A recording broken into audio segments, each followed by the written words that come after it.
Hey guys, it's Graham. Welcome back to another book review, and I have a great one for you today. We are coming up on the anniversary of a very special, I don't even know what you would call it, incident of synchronicity. This is one of those things where you could give it 100,000 more attempts and it might never happen this way. The book is called Silver State Monsters by David Weatherly. He's one of a number of Davids that I know. Know of. Anyway, I'm getting out into the weeds already. Great job, Graham. You're not even on the road yet. He's got this series of books, there are 17 in all, where he goes through accounts of cryptid sightings in states and kind of dissects their credibility. Here's what we know, here's what we don't know. Here are different accounts by different people at different times, but they cover the same thing from the same place, yada, yada, yada. You get the picture. Silver State Monsters, then, is the book that chronicles a whole bunch of sightings of cryptids in Nevada. He's got one for Alaska, Arizona, Utah. I think he's got North and South Carolina. I know that he's got South Dakota. There's a Texas book, a Maine book. He's done a lot of work on these. And these are not insubstantial books. They vary in length. For example, I have the Indiana book along with the Nevada book, and the Indiana book is about twice as thick. So there's just that much more to report on. I can't vouch for the other ones yet. I haven't read them, but I need to. In 2020, when I first heard of these from David J. West, I decided to check out the Nevada one. I bought it in February of 2020, and wouldn't you know, not long after that, the whole COOF lockdown stuff happened, and that affected the job that I was doing at the time, driving hazmat tankers. And as a result, I ended up going into Nevada a lot and being out of state for a week at a time here and there. It was like 2 months straight, just to kind of keep the wheels turning and keep earning. That was hopefully the last cents per mile job that I ever have to take as a driver. It was just catastrophically bad time to get into that line of work. But I digress. I was in a very remote town off of the 80, west of Elko, basically camping in the desert between the interstate and a railroad. And there were these rail cars that would come in, and I would have to go load up in the morning off of the rail cars, fill my tankers up with acid, drive them up the mountain to a mine, come back, do that 2 or 3 times a day. And that was it. Then I was out sitting in the desert. I was working on something on my laptop or reading books. This was the book I took with me. This is all significant, I promise. Late March, I just so happened to be reading this Silver State Monsters book, and he covered a whole bunch of legends that were pertinent to areas that I knew somewhat well because of the nature of the work that I had done all throughout Nevada as a CDL holder. Driving up the 95, passing through Hawthorne, driving past Walker Lake, going up the road through the Pyramid Lake Indian Reservation. I didn't know the cryptid stories that were out there. Apparently there are Indian legends of what they call water babies in Pyramid Lake. There are legends of supposedly water monsters that live in Walker Lake, and that there are tunnels in the lake that connect it to other bodies of water in the state. But what I found most interesting and most memorable was the number of SASQUATCH sightings recorded in this book.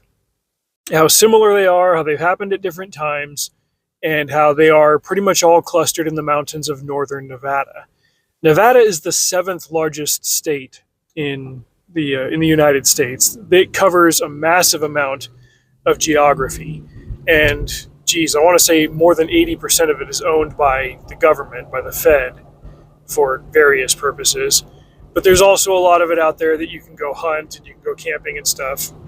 And that's where a lot of these Sasquatch sightings come from.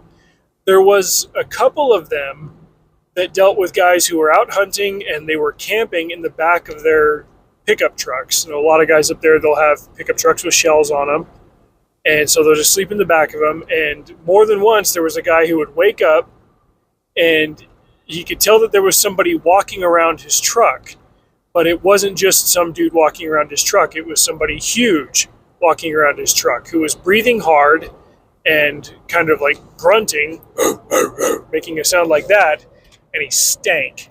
And you couldn't see him very well because he was in the dark, and this is how a lot of cryptid stories go.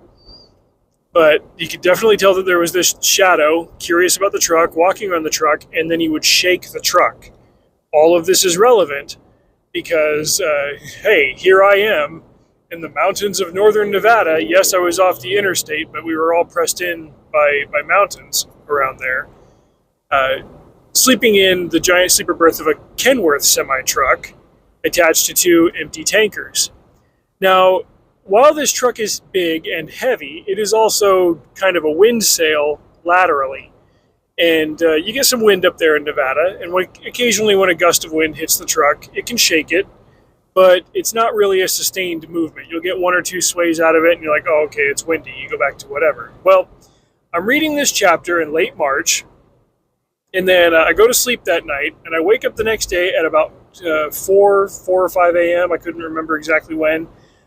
My truck is shaking. My giant semi-truck is shaking. Back and forth, back and forth. And this goes on for what feels like a minute. Like it's sustained. And it's to the point where I wake up and I'm like, okay, this is just the wind. It's going to stop at any moment now. Nope, the truck keeps shaking. And, I'd like to think that I'm a pretty rational guy, a reasonable guy. But at the same time, I cannot bring myself to pull the curtains back or to pop open the side hatch and just look outside and see what the hell's going on. Just in case I end up being a chapter in another David Leatherly book. It doesn't make any sense that there would be a Sasquatch, and surely I'm imagining things because I just read a book about Sasquatch sightings, but this truck is just rocking, and it won't stop until it finally does. But holy crap. Well, about a half an hour later, I'm awake, I've done my pre-trip, I've pulled my truck up in line, and I'm all dressed in my hazmat stuff, and I've got my tankers hooked up, and I'm up in the control booth, loading acid into my trailer. Just it takes about 20-30 minutes for this to happen. And you're kind of not supposed to be on your phone because you got to stay in your hazmat gear in case anything goes wrong. You can hit the stop buttons, you can jump out and decouple, do whatever. So by the time I'm done and decoupled and driven out of the acid station, I go and check my phone, and it has blown up with texts from my mom and from my wife, who, this is at the time when I was living near Salt Lake City. In fact, I was living south of a town called Magna. Wouldn't you know it, earlier that morning, Magna got hit with something like a 6 magnitude earthquake. And it was bad. It woke up my whole family. My mom grew up in Burbank, California. She's a Southern California girl. She knows what an earthquake feels like. And I remember my wife saying that, yeah, your mom was hollering through the house, hey, there's an earthquake. And this was on, I want to say on like a Tuesday. They were getting aftershocks for the rest of the week. Scared the hell out of my dogs. And I came home to my basement office, and I've had pictures and stuff that were on top of my bookshelf, and they were all on the ground and had fallen off and everything. I said, okay, babe, did you let the kids into my office again? Were they shaking my bookshelf? Were they knocking my pictures down? She says, no, babe, we had an earthquake. It was maybe later that day that I put two and two together that where I was it Dunphy, Nevada? Was feeling ripples from that earthquake in Magna 200 miles away, and that's what was shaking my truck. But the coincidental timing of it, the fact that it happened mere hours after I read a book about this exact phenomenon happening to numerous people at different times and in different places in northern Nevada, was just a little bit too funny to ignore. Once I realized what it was, I got a kick out of it, thinking back to how apprehensive, not scared because I am a big boy, but how apprehensive I was about pulling the curtain back and seeing just what was making my truck shake so much in the middle of freaking nowhere.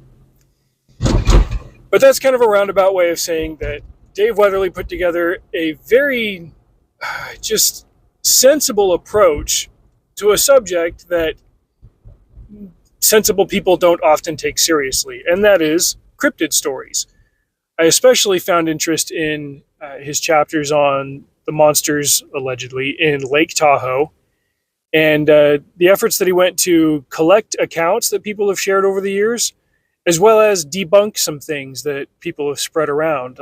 Apparently, Jacques Cousteau, or somebody of his caliber and of his time, uh, is alleged to have gone diving in Lake Tahoe. And if memory serves, he actually did go in Lake Tahoe, but then later there was a quote attributed to him that he didn't say about, like, oh, I've seen man-made horrors beyond comprehension or something to that effect. No, like, he never said that. He never said anything to that effect about what he saw at Lake Tahoe, but he did go diving there. Weatherly is fair in his approach to these things. He doesn't call anybody crazy, but he also says, here's what we do know that rebuts or even debunks certain accounts of what's gone on in these regions. Like I said, I've also read his Indiana book, and I think it's called Crossroads Monsters, or Monsters at the Crossroads. Indiana is the Crossroads states. That's the naming convention for these books. It's, Nevada is the Silver State, Silver State Monsters. Texas is the Lone Star State, Lone Star State Monsters.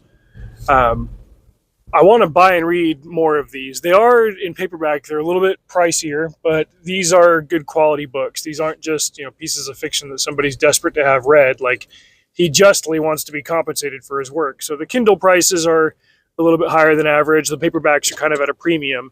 But so far, 2 books in, it's worth it. And these are the kind of books that you can just grab a chapter and read a chapter. You don't need to read the entire book all the way through, because the subject matter is sort of isolated. Like, he doesn't just have a chapter on a Sasquatch and another chapter on another Sasquatch, for example. Like, this is the Sasquatch chapter. This is the Pyramid Lake Water Babies chapter. This is the Loch Ness Monster chapter.